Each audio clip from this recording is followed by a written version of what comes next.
Let's get ready to rumble! Hello and welcome to Netflix for Cinema, the podcast that goes to the cinema every week, sees a couple of things, rates them out of 5, stays at home, watches things on various streaming platforms, rate them out of 5, and sees where money has been better spent this week. My name is Tosin and I am the host, coming to you from a place called Bromsgrove, and joining us as always from the Isle of Wight is Sharon Bollen. Hello there. And joining us in a very unusual midnight situation, all the way from Thailand, is Shaun Harris. Hello. Hello, everyone. Hello. Yes, that's it exactly. This is Shaun showing you his dedication. It's like midnight in Thailand, and it's still like, you know what? I'll come talk about some films. So, I usually ask what we've seen, but because obviously you're in a hotel in Thailand somewhere, let's just drive straight into it. I know that there's a film that you and Sharon both saw. We didn't record last week, so we held that over for this week, and that was Salem's Lot. So let's just kick off with Salem's Lot and fire away. We'll do the usual thing. Sharon, you tell us about Salem's Lot, tell us what it's all about, and then once you've revved Shaun up, Shaun can just go, this is what I thought. Yeah, Salem's Lot, or Jerusalem's Lot, to give it its full name, is a small town in sort of northeast America, and it has a town that's had a history. Bad things happen, strange things happen, evil things happen, and there's a house that sort of dominates the town that sort of casts a shadow over it, sort of physically and metaphorically, and people are drawn to this house. And we're introduced into our story in 1975. There's a young writer named Ben who has come back to his hometown of Jerusalem's Lot, Salem's Lot, as the locals call it. And he gets there just at the right time when the house has been let. And it's been let by a man called Mr. Barlow and his business partner, Mr. Straker, who've opened up an antique shop.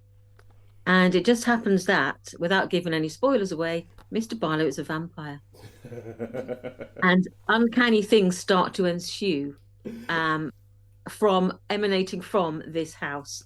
And it engulfs the town of Salem's Lot. You know, Sharon, I don't even think that that's giving anything away, because this is something, it's based on a Stephen King book that was released in the 70s. And it has been adapted a couple of times before. I have never seen any of them. And I know that it's about vampires. It's a vampire, yes, so it's not a spoiler. I don't think they're hiding that. I don't think they're hiding that at all. Yeah. And these are not, this is none of your, let's sort of hypnotize you with my lovely eyes, or let's charm you with my personality. This is your proper Nosferatu, evil-looking, boldy guy with the fangs, and it's the vampires that respond to crosses, holy water, and they don't like sunlight or stakes through the heart. Oh. So you're looking at old school trad, old school Christopher Lee cape wearing, claret everywhere vampire. That's the one. The bites to the neck. Right. You know. What's that on your neck? Oh, I don't know. I don't remember anything happening. And they look remarkably like teeth marks. So you get it's old school. So that's what it's about. Vampires in a small American town. All right. Okay, cool. So with this being like it's quite a famous thing, Salem's Lot, and I'm sure you and Shaun probably have seen previous things, know about the book, everything like that. Shaun, what did you think of this version of it? Okay, well, believe it or not, I haven't actually seen the Tim Curry TV version. I've not seen it. So, really, wow. Really, I mean, I know that's like the 1979 one. Yeah, whatever one it was. I've not seen it before. Yeah, no, Tim Curry wasn't it. I don't think Tim Curry was in Salem's Lot. David Soul was the writer. Yes, that was it. Sorry, I don't know why was David Soul. That's the one. Oh, right, okay. Well, Tim, anyway, whatever. I haven't seen it. I had James Mason in it as well as Mr. Straker. Right, okay. So I never saw it. So I went into this not really knowing what to expect. I obviously knew it was about vampires, like we've said, spoken about vampires. But I didn't like the two lead kids. That didn't convince me. I mean, I don't know. They were... I don't know. But it's funny. I think with child actors, they've become really, really good. Some of them. Yes. But some of them are still a bit Harry Potterish, and these two, they felt a bit Harry Potterish to me. So I think I was hyped up for it, perhaps, and it turned out a tiny bit of a disappointment. I was expecting a little bit more I was expecting a little bit more. Okay, and now we come to you, and you were kind of like the Salem's Lot head, because I mean you sent a couple of messages after watching this film, and I think if nothing else, the fact that it was set in the 70s pleased you. Yes, to me it felt old school. I liked the color palette. I liked the clothes. They weren't full on 70s clothes. They were like, let's just rein that in a bit to make it more acceptable to a modern audience. So, but to me, it felt nostalgic. The fact that it was like an old school vampire. They didn't mess around with Mr. Barlow. There were certain key scenes that from the book and from the 1979 version that I remember distinctly. Obviously, I was a child in 1979, and I remember watching it with my brothers, and I was talking about it to my brother yesterday, actually. Let me get something to do with the window. There's a bit of the window. There's a bit of the window, and there's certain scenes with Mr. Barlow, and there's a priest, and there's something the way Mr. Barlow can get into houses and things. And Stephen said, yeah, my brother, he said, oh, that really freaked him out when he was a teenager, when he first watched it. And I was quite young when I first watched it, sort of 10 or something. Yeah. And I remember the first time you really see Mr. Barlow, and that scene has like haunted me for 40 years. Oh, well, there you go. So there's some nods, which I really appreciated, because I was thinking, yes, this is what I remember. I mean, it didn't amp up the scares. I mean, I remember being scared as a child, but I'm obviously not as scared of these things now. But no, I liked it. I liked that nostalgic feel. I liked the colour palette, as I say, the tone of it, the fact that it was like low tech, quite old school in its approach. It was like wooden stakes. It was, holy water. It was, crosses that glow. I liked it. It just to me, it felt right for a Stephen King adaptation. It just felt right. Yeah, I mean, I can understand that.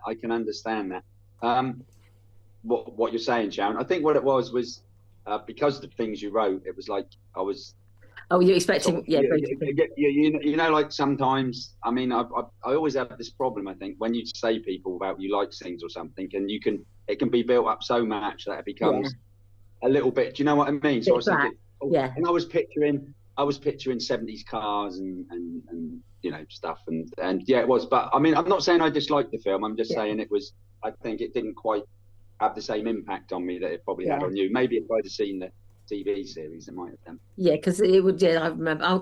But having watched this, I was thinking I really need to go and watch that again. Well, it probably is on one of these streaming sites, because they've gotten really good at unearthing. It's kind of like how Beetlejuice was in cinemas, and all of a sudden Beetlejuice showed up on Netflix. It was a bit, yeah. So they've gotten really good at going, oh, that's in the cinemas. People are going to want to watch this. Put it back on. I think it had a cinematic release in Britain, but I don't think it's had a cinematic release in other places. I don't think it was cinematic release in America, for example. So I think it's probably more likely going to pop up the old one and the new one quite quickly on to streaming, I would have thought. Yep. Well, so all that being said, how many stars would we give it? For me, I give it a 3-star. I give it a solid 3-star. Yeah, even though I take it into account, I know it's bad. Take on board what you said about some of the child actors. I think some of them were better than others, but I did like the look of them. I thought they had that right. To me, they had the right look for 70s kids. That sort of slightly sort of pudding bowl haircut that American children always seem to have in the 70s. I thought they got that right. So, but to me, it was a 4. So I take on board the criticism, but I actually liked it. So I would give it a 4.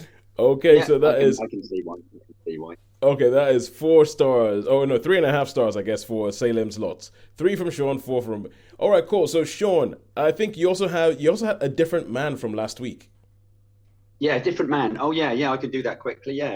So if you could just before you have to leave us, Oh, sorry.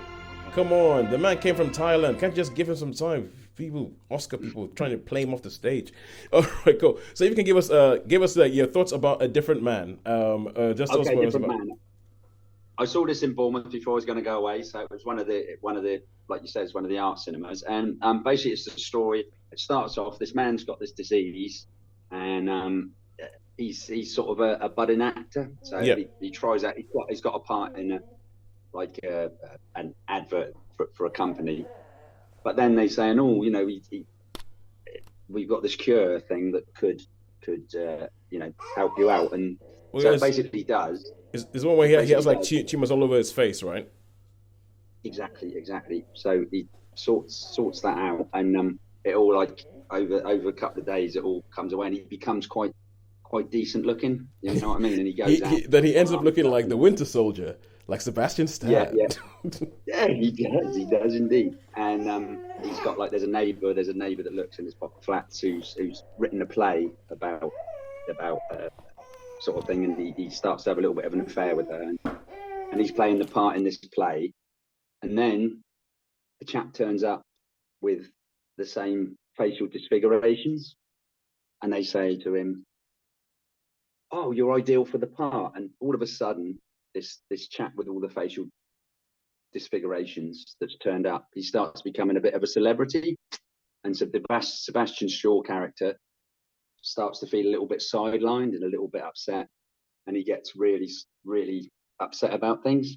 And so basically, although he's good looking now, and the other chap that's come in has got all those horrible facial features, he starts to feel sidelined, and he gets upset, and he has a row with the girl, and she says, "Oh, he's perfect for the part. He goes, "But I want to play the part."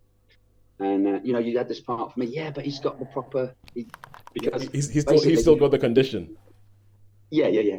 So basically, so they took a mold of his face before Sebastian Shaw before he so he's got the mask of what he used to look like, and he sort of puts it on to try and get back with his girlfriend, and that it just goes all pear-shaped. And so basically, it's one of those films that if you wish for it, be careful, because he's the chap's totally a nice guy, you know what I mean? Everybody loves him and all that, and he's like, and so I really enjoyed this. It was really different, really well acted. It was aptly named then, I guess.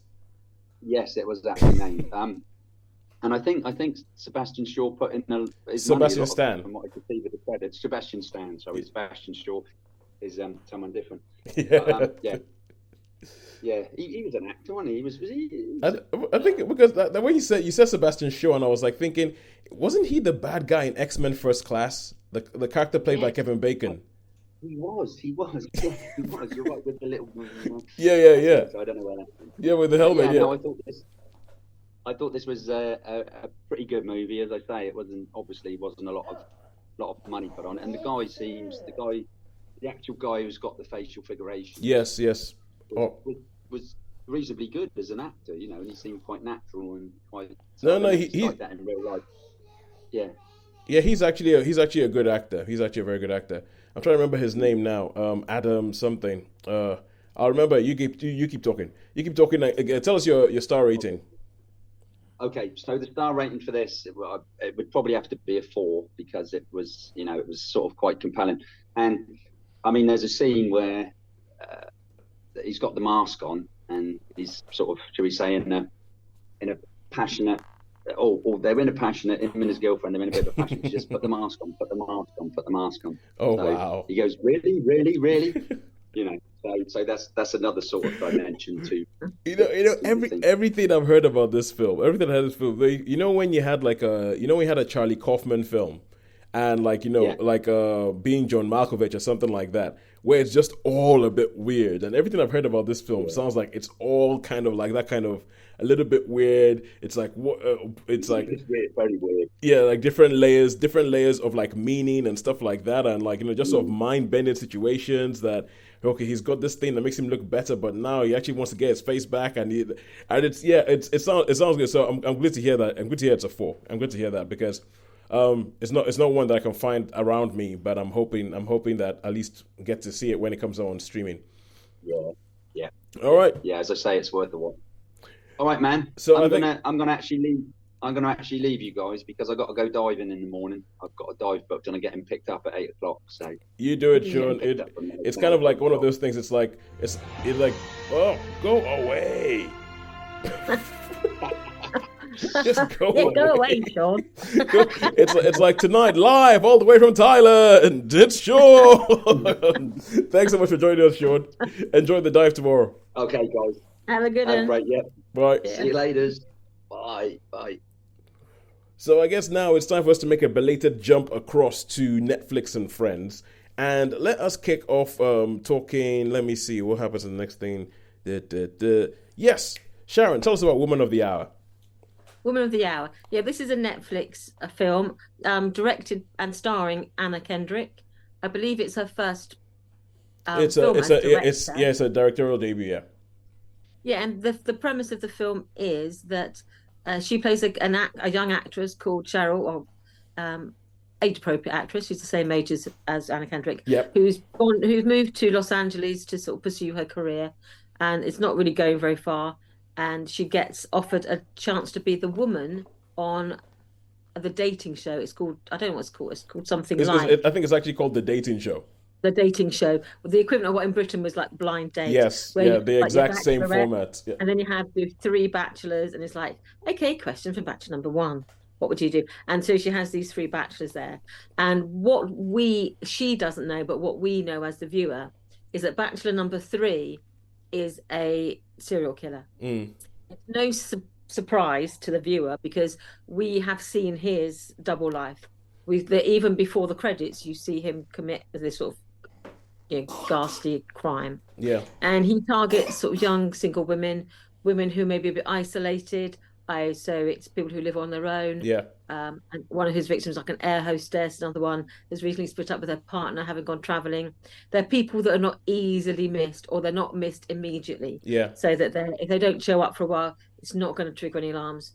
And so, as we see this story unfold, you watch it almost like Lifetime, the actual show, across the hour of the film. Yeah. But you also see his double life. Yeah. And how she then has this encounter with him in the studio, where she begins to think there's something not right about this man. Yeah.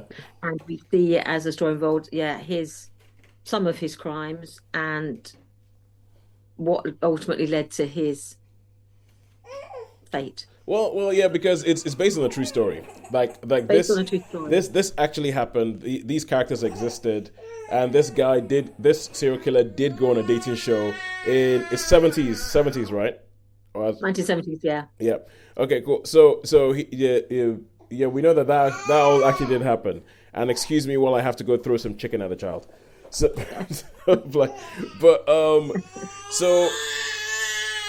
Sharon, you just keep giving us your thoughts on this for a while until I get back. Character of so it's you can see it. I thought it was tastefully filmed, because obviously when you deal with things about crimes of violence against women, it can be problematic. And I think having a female director, I think it shied away from some of the more problematic aspects of that sort of offence being depicted on film. So you get like the sort of the build up to some of the offences he commits, and then it cuts away, or there's enough is suggested to know what happened without it being explicitly shown. So I thought that was handled very well. I don't know other than Anna Kendrick, I didn't recognise really many of the characters in it, the actors in it, but they all played their parts well. The guy who played the serial killer I thought was excellent in that.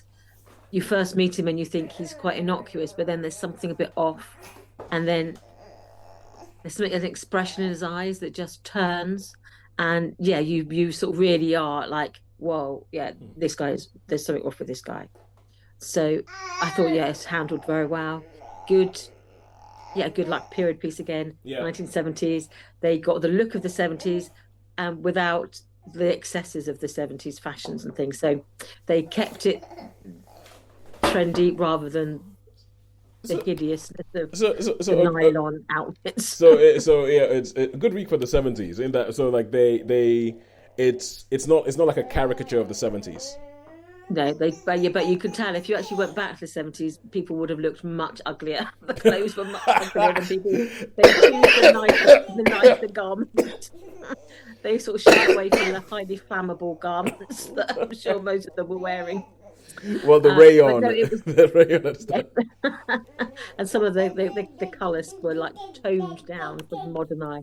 But no, I thought that they did that very well. Yeah, but no, I thought it was very well played, and the fact that it's based on a true story is sort of like it's ghastly, really, isn't it? It's mind-boggling. It really is mind-boggling. This went on, and that he was at large, for 10 years or more. And if it's true, they have like the wordy bit at the end, don't they, where they tell you a little bit about the history. Yeah, but and what if actually happens to what real they people? say Yeah. about it is true, you think it's just ghastly that he wasn't caught sooner, really. Right. So, how many stars would you give that? I thought it was very well done. I thought it was that everyone played their part well. But yes, I know the actor who played this ghastly person, who I don't want to really name him because I don't like to give the killers the publicity. It's like not about them. Oh, I hear you. Yeah, so I don't want to name him. But I thought, the guy who played him did a really good job. And the people who played his victims were, convincing and moving. So I would probably say I would give it a 4-star. I thought it was well delivered. It was accomplished. He made, wouldn't know that he was a, first time director. Thought that it was, it was accomplished and a neat piece of filmmaking. It wasn't over long. Yeah. And they told the story with sensitivity and discretion in places. So that was good. Cool. So that's Daniel Zovato who plays the man, who plays the man in the film. And obviously Anna Kendrick. So promise for Anna Kendrick as a director. And for anybody who remembers that a while ago I said I would find the name of the actor in A Different Man who actually has the real life condition that his Adam Pearson. Adam Pearson, an English actor, and I think his most famous acting thing is he was in the Scarlett Johansson movie Under the Skin. Weird film. That's a very weird okay, I remember, yes. Yeah, it's very, and the condition is called neurofibromatosis. That's all. Okay, so fulfilling all righteousness, I've done that. All right, cool. So that is 4 stars for Woman of the Hour. I will keep an eye. I think Netflix are upping their game because there was a time when Shaun was like, they have too much money and they give well-known directors money to go do rubbish. And all of a sudden, they seem to have been upping their game recently. We've had Rebel Ridge, but a Netflix movie is not necessarily just a throwaway anymore. Although they did make Mother of the Bride, but the less said about that, the better. All right, cool. And now I'm gonna stick with Netflix, and I'm gonna talk about a TV show called Nobody Wants This, which is one of the it's one the banner. Yeah, it's one of these weird things. I don't understand how Netflix do it. Or there's sometimes that they put a lot of effort behind something to let you know this thing is here. Watch this thing now. Even if you don't have a Netflix account, you will know about this thing. And sometimes they just seem to go boop, and this thing just pops up, and it has Kristen Bell and Adam Brody in it, who I think are they're relatively well-known stars. But this thing, I hadn't heard anything about it until the banner showed up on Netflix.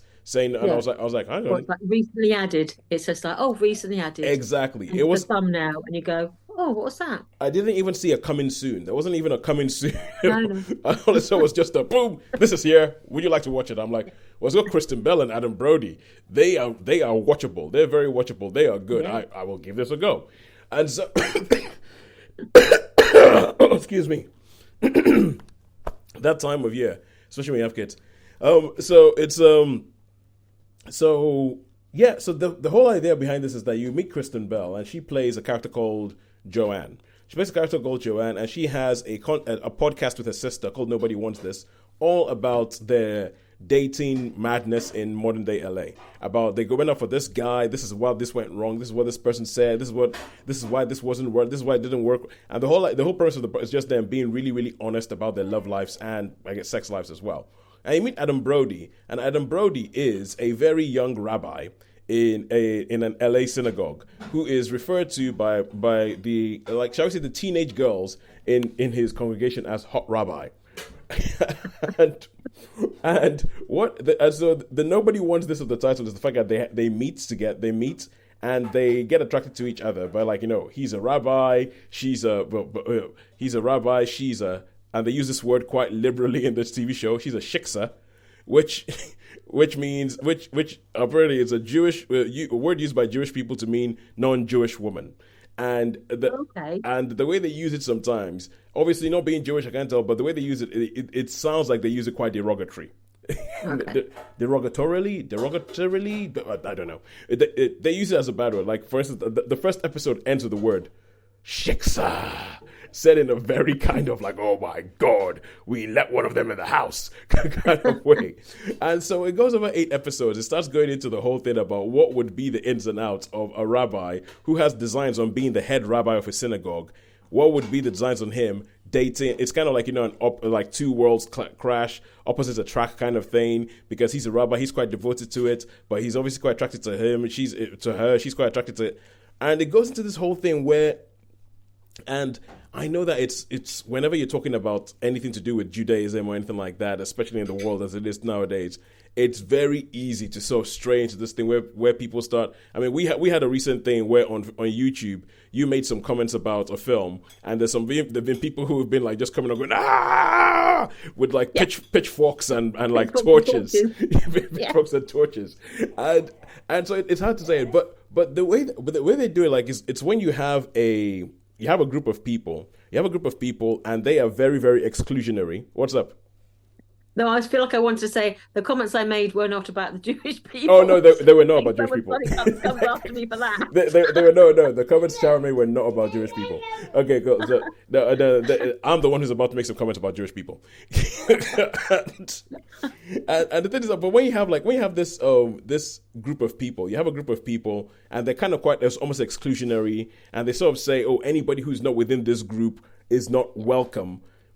For me, that seems quite toxic. And there's bits of this where they don't shy away from showing this is what it's like, or what this is the kind of pressure that a rabbi would have if he was looking to date somebody who was not who was not a Jew, and what she has to think about and everything like that, because she's somebody who doesn't usually have relationships that last that long, and she thinks that this one might actually be something going somewhere, but there's all these different issues with his family, with his mom, with the temple, but having said all that, it sounds a little bit heavy, but this is actually very funny. This is kind of like, this is like a good rom-com, but spread over 8 hours. So sometimes you have some things where they try and do a rom-com as a TV show, and they just stretch it out too long. And this one, I think, was actually you actually enjoy spending time with these people, you enjoy spending time with them, and the way they end it in a way where it's kind of like, if Netflix did what they usually do and cancel the show after the first season, no problem. It's fine where it ended. But you can definitely see where this thing could go. Like, there'll be legs for it to go. Although I feel like a lot of the frisson that you have in the first season would not be there in the second season. But I don't know. The main thing about it is that it's okay, fine. I'll stop talking. The main thing about it is Kristen Bell. It's Adam Brody. They're great. They're both good individually and together. They have good chemistry. It works. It's funny. I would give this for 4 out of 5. Wow. Yeah, 4 out of 5 for Nobody Wants This. Maybe this might be the new home of the rom-com. I don't know. Like, there seem to be a couple of TV series that have been made recently that essentially follow the path of a rom-com. They follow they hit all the points of a rom-com, but they just happen to be over 8 episodes. But I think it gives it more time for the relationship itself to feel like it's actually possible, as opposed to I've just met you now, we'll get married in the morning. Insta love. I'm not. Yeah. I have thoughts on insta love when I read it in books and see it in films. I'm just like, no, go away. You're like, get it away from me! Yeah! burn it with fire.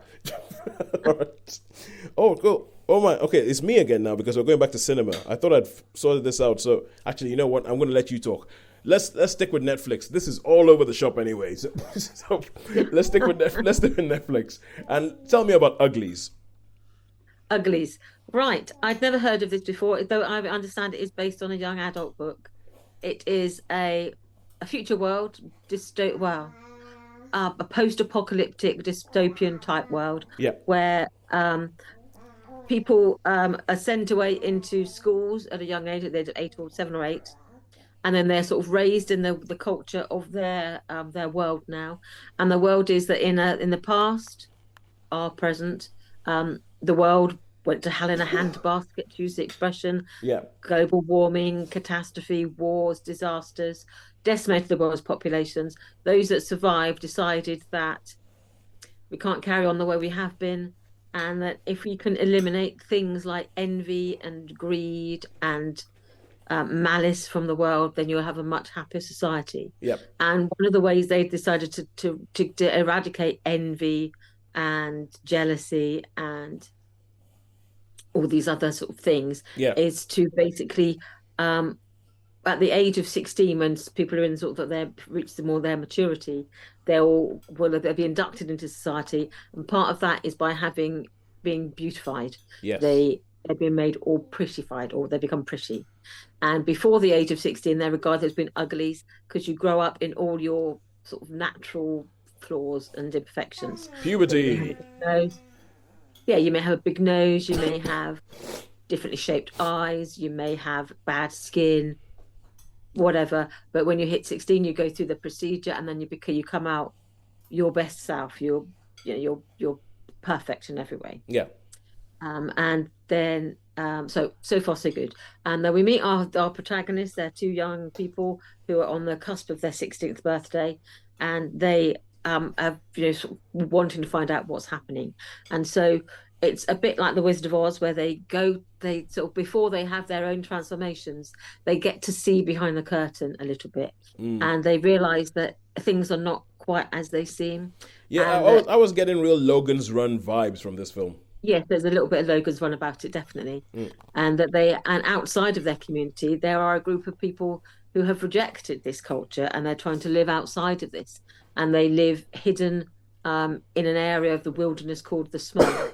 And these sort of young girl decides that she wants to find out a bit more about it, and our story unfolds as you see the path that these two friends take, and then how the main female protagonist, how she meets other people, those of them who will really want to become pretty, and those who decide they want to reject that idea of what society should be, that conformity. Yeah. Okay, cool. So far, from what you just said, so far I hear that, and I think so far so basic young adult. So yes. And it's in the execution. This could go well and become a little bit like a Hunger Games. This could go bad and go a little bit like the Divergent movies.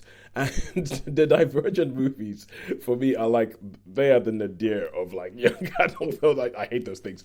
But so where do we end up on the scale? One scale Hunger Games, other scale Divergent. I would say it's the Divergent side of the scale. You see, because I saw this, and I heard the premise, and I thought, oh, that's interesting. I want to try. I might watch that. And then I saw a review that kind of like more or less said that, and I was like, oh, I don't know. It's Joey King, and I really like Joey King, but Joey King, she's very good in it, and it's directed by, I think you could say, McGee. Oh, him. In Supernatural. Oh, yeah, he used to be involved. Yeah, but. Another thing. Yeah, but he also directed the Charlie's Angels movies, the Cameron Diaz, Lucy Liu, Drew Barrymore ones. And, okay. And so it could be style over substance. That is exact. That could be his motto. So essentially, McGee is known for I mean, it's because he has done some stuff. I think he did Terminator Salvation. But there's some things that he has done that I've liked, although I cannot remember them at the moment. But he could be described as a poor man's Michael Bay. In that his movies are usually glossy. They're glossy. They're like, there's a sheen to them and everything like that. Yeah. But you scratch them and they don't hold together. They just fall apart. Yeah, I see. It's like a veneer. Yes. And I thought this was very much like that. I thought, if the more you think about it, the less it makes sense, the less any of it makes sense. Yeah, that's and McGee. I thought the ending was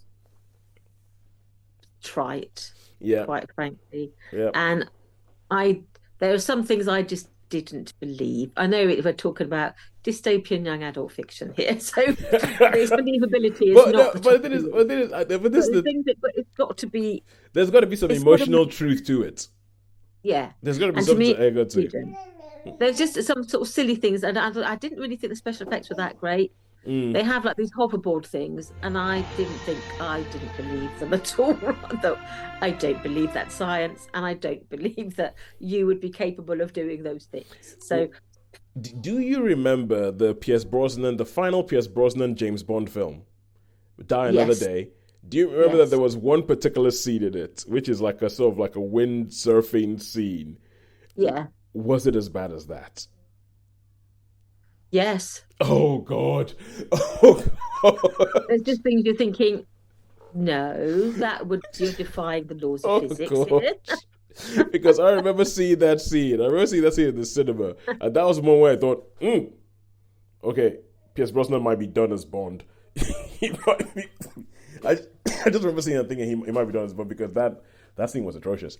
Oh my God. Ugh. And there Oh. were scenes in this where I was thinking, no. Oh, good Lord. You see, everything you're But saying it's is just just like it's that, making me that not even watch. 16-year-old girl. Yeah. It's making me not even watch this, even as a curiosity. I don't even want to watch this now. Yeah, well, there's a curious scene where there's the wreckage of the old society, and they have like this fun fair sort of actually with a big like in just it's a Divergent. They have this great big Ferris wheel type thing structure. Yep. There's a bit where they have left like a big over, massive zip line. and she climbs it on her own without any, just straight up there, no problem. And I'm just thinking, would Bear Grylls even get up there? Well, you don't know. You don't know what they've been teaching them in that school. They might have a class specifically on Ferris wheel climbing. Yeah. But yeah, there's some of these things you're just thinking, I don't think you would be able to do that. But maybe I'm overthinking it. But no, to me, I just thought it was a case of style over substance, and the conclusion to me just didn't hold up to any scrutiny at all. It was, yeah. So I thought it.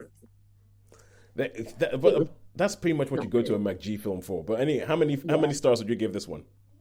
I'd probably give it 2.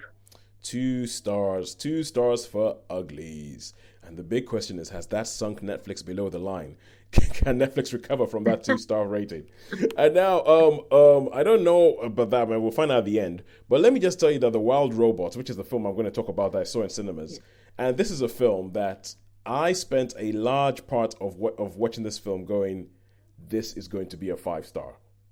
Oh, wow. Yeah, I spent a large part of watching this film thinking this is going to be a 5-star. A large part, but not all of it. Not all of it. Not all of it. It eventually, and I will spoil my own review and tell you that I ended up on a 4.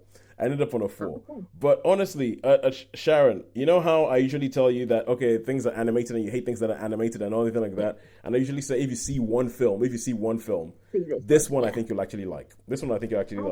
Because, I mean, it is, the basic story about it is that there's these robots, like it's set in a future where you have these assistant robots. So imagine if Siri on your phone has all of a sudden become a robot that can be in your house and all that. And while this robot there's 6 of these units, they're called Rosum units.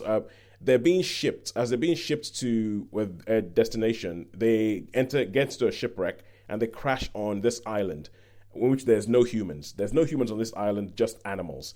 And one unit survives, gets accidentally turned on by the animals on the island, and then immediately wakes up, and it's kind of like one of the things where the robot wakes up and goes, "Hi, I'm a Rosum unit, blah, blah, blah. I am here to help. What task do you have for me?" And starts walking around looking for something to do. But because there's no humans, it's about what happens when this robot goes in. There are, I mean, this is directed by a guy who directed Lilo and Stitch, a guy called Chris Sanders. And you can see there's elements of Lilo and Stitch in this. Like, if you remember Lilo and Stitch, I mean, I remember watching it and thinking, oh, cute thing, oh, cute, everything. But when I actually watch the film, you realize that it's about an alien that is designed for a specific purpose and ends up in a place where he cannot complete that purpose. So there is that kind of thing about it. It's like, what happens when you put a robot in this situation? How does the robot go about it? How does the programming go and everything? And so when the animals first meet this robot, they're like, oh, it's a monster. Well, you don't know what the animals are saying because they're animals, but like, they're running around and everything like that, and they're running away from it. There's a bit where, and eventually in the misadventures of this robot, which ends up being called Roz, voiced by Lupita N'yongo, very, very well, I must say. This robot ends up. Well, let me put it this way: this film is part AI, part Lilo and Stitch, and it's part David Attenborough documentary. In that, in the first 10 minutes of this film, there's a lot of animals dying, but in a very kind of like, well, that's just nature. That's what happens. And for a kids' film, it's kind of like, and it's just kind of like unceremoniously happening as well. And so while she's being chased by a bear, by a grizzly, and when this bear traces her, she falls down and she lands on a nest. She lands on the nest, and then when she gets up, what she sees, she just sees like a flappy, lifeless wing. But there's one and a whole bunch of broken eggs, but there's one egg remaining there. And then her task now becomes look after this egg, and get this goose ready for migration. Get this goose. So it's all about with the goose. He needs to, and they break it into feed, swim, fly. You've got to teach this goose to swim, this goose to swim, to eat, to swim, to fly. And then it becomes a film about parenthood. It becomes a film about parenthood, which obviously in my particular state at the moment, I might be quite susceptible to. But there was a bit during this film where I was honestly thinking, I don't think I'm emotionally ready for how this film is going to end. I was sat down there going, oh, okay. If they're going to do what I think that they might do, I don't think I'm ready. I don't think I'd handle. And there was a bit where, because there were quite a few parents in there with me with their kids, there was a bit where I was pretty sure I could hear some parents sobbing, and then there was bits where I could hear some kids sobbing. I mean, it's one of these things. There's pretty much not a human being in this film.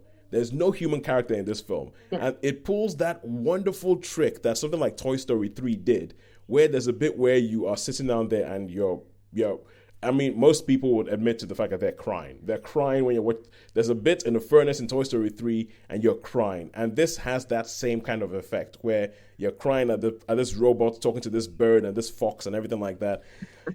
Unfortunately, the bit where it goes back from you can feel this film fighting with itself as to what kind of ending to give you, as it's getting towards what kind of ending are we going to go. Are we going to go for the American mawkish ending? Or are we going to go for the gut punch, kind of like really huge emotional punch, E.T. ending kind of thing? And you can feel it fighting it, and it decides to try and have its cake and eat it, where it tries to go for a big, bombastic, American mawkish kind of thing, and still also tries to go for the sort of gut punch thing. And the big, bombastic, final, sort of like, everything blowing up scene, that bit just did not work for me. It did not work for me. It did not fit into the rest of. I think you could essentially. Yeah. I could almost. Oh, sorry. Go away.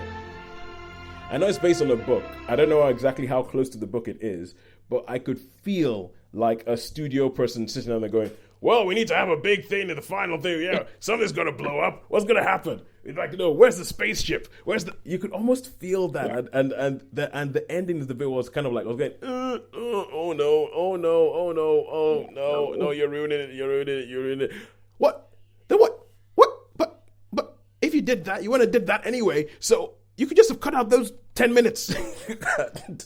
But I loved this film. I thought it was so good. It was so good, and there was a couple of things where, at the end of the film, there was a family behind me, and they were discussing the film because they were waiting through the credits to see if anything came up and anything like that. And there was a family behind me, and one of the girls was like, so this family watches another family as this family carries a crying child out of the cinema because the film has been that effective. And this girl, who might be about 8 or something like that, she goes, that was like me when I was 5 and I watched Inside Out. And she just said that out of the mouths of babes. and I was like, oh wow, that is awesome. But yes, I mean, there are some animated movies that are just really, really affecting. Toy Story 3, Inside Out, the first one. There's a certain point in Inside Out which I always cry at. I cried at this. I thought this was brilliant. Like a nature ecological fable, has elements of Toy Story. Has Toy Story 3. I said Iron Giant, AI. This is a very, very well made film. It's beautiful to look at. It's almost sort of painterly. What style of animation is it? Is it, because I'm not an expert by any means? It is computer. I would say it was more painterly than. Yeah, it is. It's definitely painterly. Like, there's bits of it. There are beautiful scenes. There are absolutely beautiful scenes.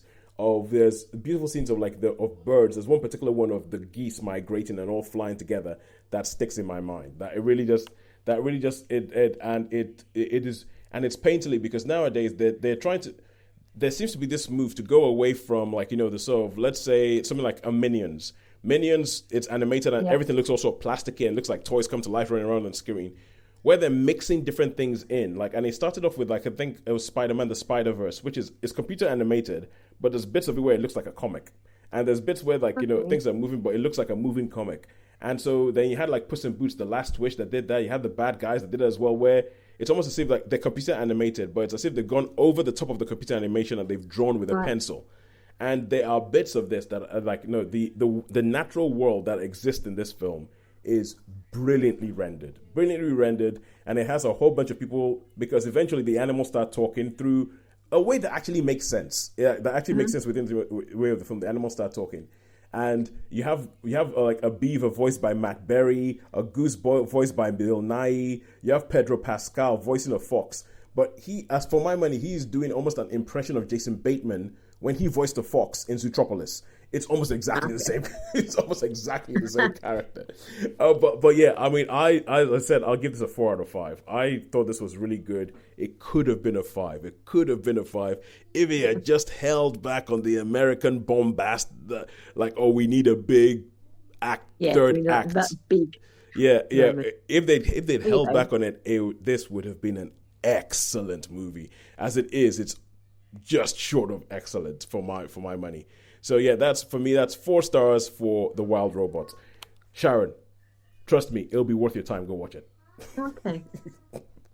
Okay, all right. If I get through that pain threshold when I just start to watch a film and I get past that, then I'll be fine. You get past it. Take something in with you. I mean, take a book with you. Take smelling salts. Take whatever it is that helps you get through that. Take a Bible, pray, whatever's going to help you get through those first 5 minutes. But because trust me, the Wild Robot is really, really, really worth your time. I saw it last night. Loved it. All right, cool. So that is the end of our reviews. And now all that's left to say is who has won this week. Sharon, who do you think has won this week? I think it's a cinema victory this week. It is a cinema victory. Damn you, MacG.